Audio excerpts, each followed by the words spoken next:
In this segment, we will be discussing minor and major amendments. To make it clearer, Shana and I will be doing a little role play. Shana will be the trainer and she will ask me questions about her trainee and I will answer with which form she will need to complete. Rachel, my trainee got married on the weekend and now her name is Caitlin Smith. It was Caitlin Flanagan when we signed her training contract, so what form will I need to fill out? You will need to fill out a minor amendment form. You will also need to provide a copy of the marriage certificate to accompany the minor amendment form and send that back into the office and we will forward it to Det. Okay. What happens also if a trainee's workplace has changed their name? They were Harry's Hideout and now they would like to be Harry's Boathouse. The minor amendment form will need to be completed once again. That form will need to come back to admin and we will forward it on to Det.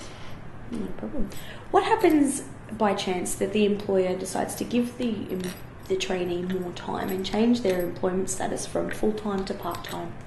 If a trainee's employment status is changed from full-time to part-time, a couple of things will happen. The major amendment form will need to be completed and then sent in to admin. Will forward it to Det. Det will then process the application. They will change the status on the Delta list and they will also change the end date, giving the trainee more time. We will keep an eye on this and update SMART accordingly.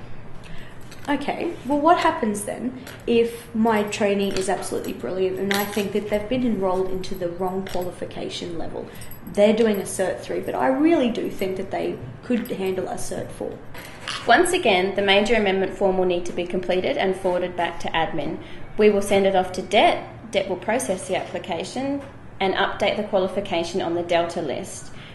We will keep an eye on this and update SMART accordingly. You also need to remember that the end date may change for the traineeship, so we will also update SMART if this happens.